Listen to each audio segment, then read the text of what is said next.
పూజలో మనం ప్రాణాయామం చేస్తాము. అది యోగమే కదా. మరి ఈ చక్రాలన్నీ దాటాలంటే చక్రాలకు ఉన్నటువంటి అధిపతులందరూ దైవాలే. ఆ దైవాల అనుగ్రహం లేకపోతే, వాళ్ళని సేవించకపోతే వాళ్ళు మనల్ని ఎలా దాటిస్తారు? దాటించరు కదా, దాటలేము కదా. అందుకని ఆ దాన్ని మనము దాటి వచ్చిన దాన్ని వదిలేయమని అనటము ఒక ధర్మం కాదు. అది తర్వాత వాళ్ళకి సూచనగా మనము చేస్తూ ఉండాలి. మహానుభావులు, పరమహంసలు, పీఠాధిపతులు, పెద్ద పెద్ద వాళ్ళు కూడా మరి రోజు అర్చనలు చేస్తున్నారు అంటే మరి వాళ్ళు చేయాల్సిన అవసరం లేదు. వాళ్ళు ముక్తి పొంది ఉన్నటువంటి వాళ్ళే, వాళ్ళు జీవన్ముక్తులే.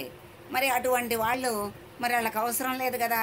రోజు ఎందుకు ఆ చక్రారాధనలు, ఆ ఆరాధనలన్నీ ఎందుకు చేస్తున్నారు అంటే తర్వాత వాళ్ళందరూ చూడాలి, వాళ్ళు నేర్చుకోవాలి, వాళ్ళు కూడా అలా చేయాలి, తరించాలి అనే ఉద్దేశంతో చేయటమే. కానీ ఆ పూజలు, ఆ అర్చనలు వాళ్ళకేమీ అవసరం లేదు.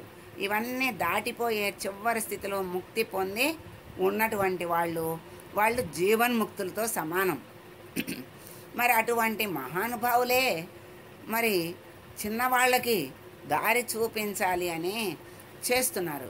ఆ అనుసరణ అంటే ఆ వాళ్ళ యొక్క ఆచరణను చూసి యువతల వాళ్ళు అనుసరిస్తారు.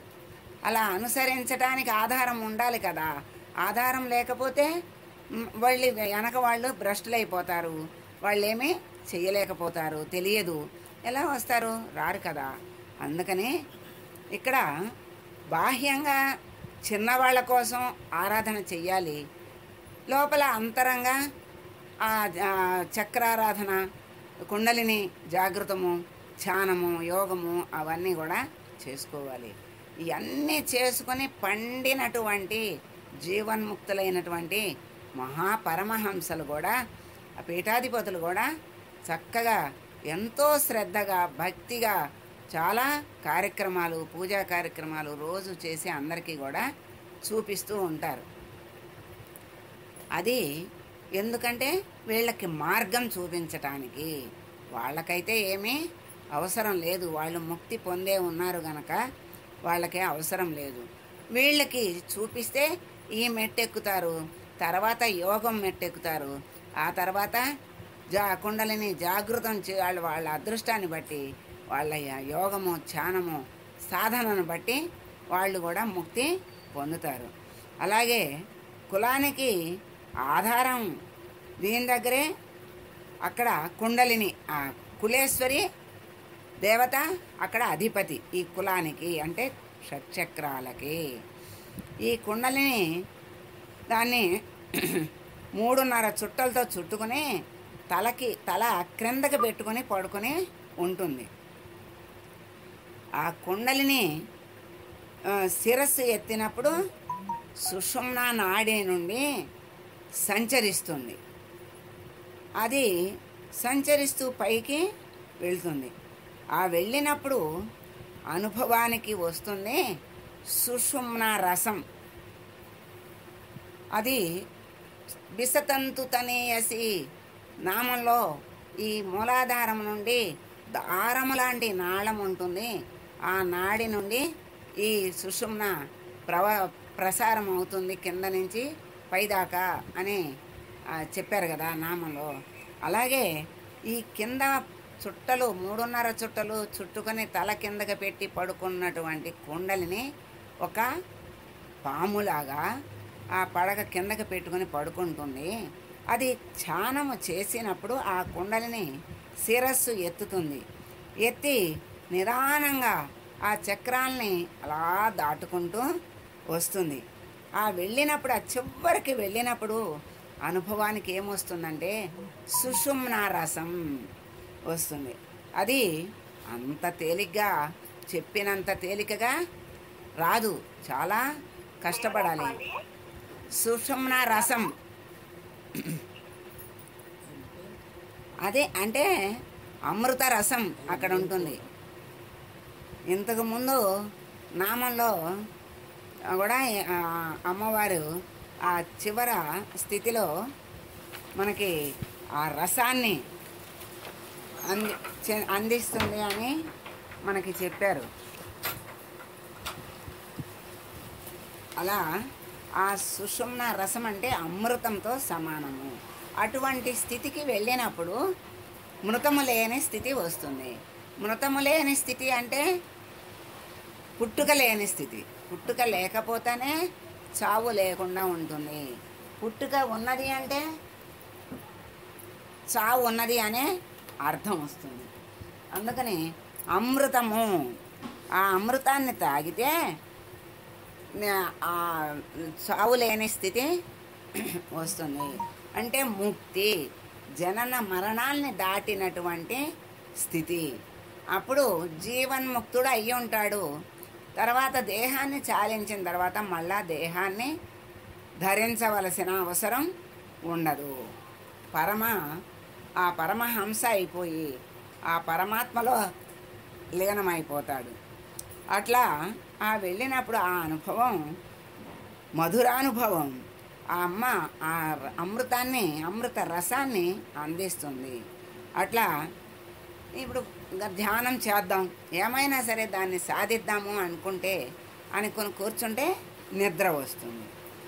నిద్ర మనల్ని ధ్యానం చెయ్యనివ్వదు. అట్లా అనుభవం రావాలంటే 6 చక్రాలు కూడా కులము అన్నారు. ఆ నిద్రని జయించాలంటే కూడా చాలా కష్టం.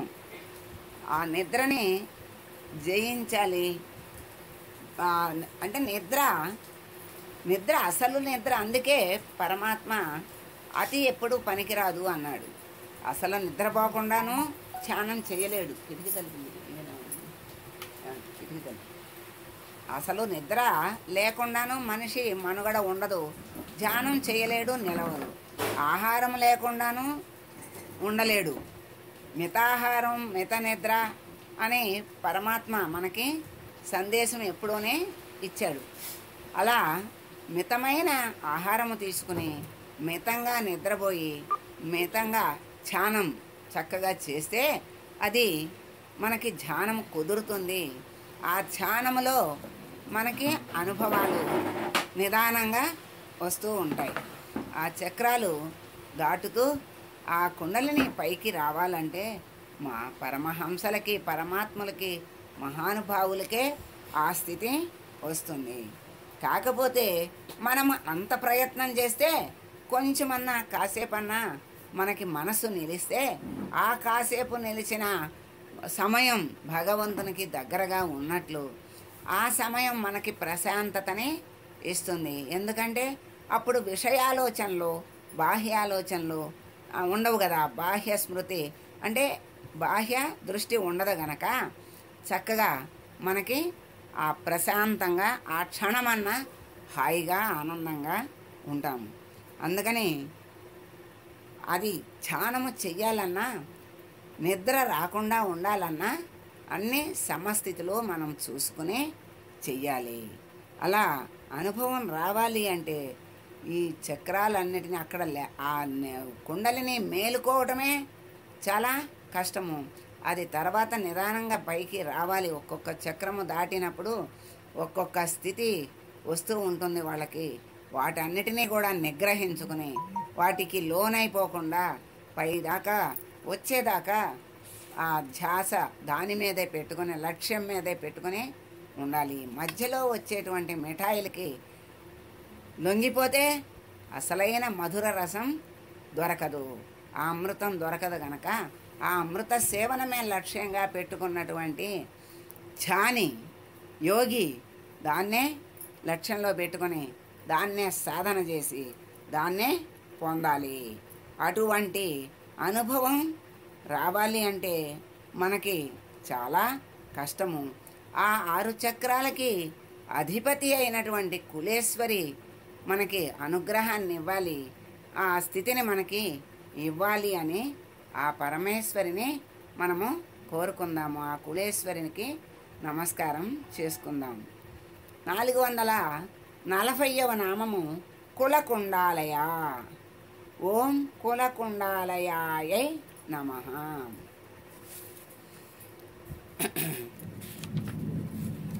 మూలాధారంలో ఉన్నటువంటి ఆ కర్ణిక మధ్య అంటే తామర తూడులో ఉన్నటువంటి దారము లాంటి ఉంటుందని బసతంతు తనియేసి అన్నారు కదా. ఆ కర్ణిక మధ్య ఉన్నటువంటి బిందువుకి కులకుండలము అని పేరు. అది నివాసంగా కలిగినటువంటి తల్లి కులకుండాలయ. ఇందాక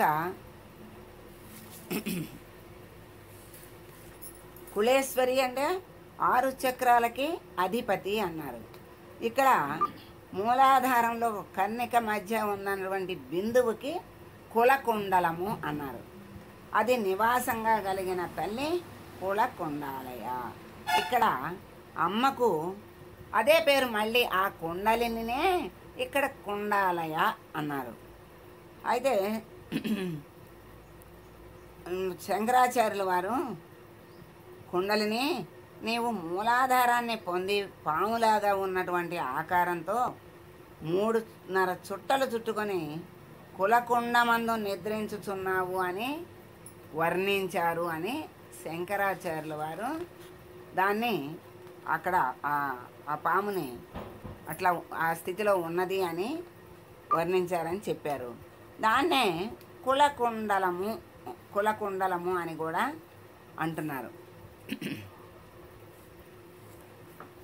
అదే కులకుండము, అదే ఆలయము అమ్మకి. ఈ నాడి ఏం చేస్తుందంటే 72,000 నాడులను కూడా తడుపుతూ ఉంటుంది. అట్లా ఆ తడుపుతూ పైకి వెళ్ళి ఆ రసాన్ని తాగిన తర్వాత ఇంకా శరీరం ఉంటే ఆ నాడి ఏం చేస్తుందంటే స్వేచ్ఛగా సహస్రారం నుంచి మూలాధారానికి, మూలాధారం నుంచి సహస్రానికి అలా స్వేచ్ఛగా పైకి కిందకి తిరుగుతూ ఉంటుందంట. ఆ స్వేచ్ఛగా తిరిగే ఆ నాడి ఎవరు? ఆ తల్లే. ఆ తల్లినే ఇక్కడ ఏమన్నారు? కులకుండాలయ అన్నారు. ఎవరైతే ఆ తల్లిని గమనించి ఆరాధన చేస్తుంటారో వాళ్ళు యోగ మార్గంలో ఉత్తీర్ణులు అవుతారు. ఆ యోగ మార్గంలో వెళ్తున్నట్టు ఆ వెళ్ళే వాళ్ళు ఉత్తీర్ణులు అవుతారు. ఆ కుండలిని ఉపాసించడమే కౌళ మార్గం అంటారు. వాళ్ళనే కౌళ మార్గులు అని కూడా అంటారనమాట. కౌలం అంటారు. వాళ్ళు ప్రయాణం ఎక్కడి నుంచి? మూలాధారం నుంచి సహస్రారం వరకు కూడా వీటన్నిటిని కలిపి కులము అన్నారు. ఆ సహస్రారం అకులం అని చెప్పారు. అలాగే ఇక్కడ మూలాధారం దగ్గర ఉన్నటువంటి బిందువుని కులకుండాలయ అన్నారు. అలాంటి ఈ కులకుండాలయ అయినటువంటి తల్లిని మనము ధ్యానించి యోగ మార్గంలో మనకి ప్రవేశాన్ని కానీ అనుభవాన్ని కానీ అమ్మ మనకి ప్రసాదించాలని మనము ప్రార్థిద్దాము. ఇంతటి యోగము మనకి వచ్చినా రాకపోయినా అమ్మ యొక్క స్థితిని, అమ్మ యొక్క నామాల అర్థాన్ని మనము తెలుసుకుని మనసులో ఆ అర్థాలని నింపుకొని మనసు నిండా ఆనందంతో ఆ ఆచరణతో మనము ఒక్క అడుగు వేస్తే అమ్మ చక్కగా మనల్ని 4 అడుగులు ముందుకేసి అందుకుంటుంది. మనల్ని తప్పకుండా అనుగ్రహిస్తుంది. అమ్మ అనుగ్రహం ఉండబట్టే మనందరము కూడా ఇలా అమ్మ నామాల యొక్క వైభవాన్ని మనకి అమ్మ తెలియజేస్తోంది. మనం తెలుసుకుంటున్నాము. అమ్మకి ఎప్పుడూ మనము వందనం చేసుకుంటూ ఉందాము. అనేక వేల వందనాలు అమ్మకి సమర్పిద్దాము. అటువంటి కులకుండాలయ మాతకి మంగళం పాడదాము. సర్వమంగళ మాంగళ్యే శివే సర్వార్థ సాధికే శరణ్యే త్రయంబకే దేవి నారాయణి నమోస్తుతే. ఓం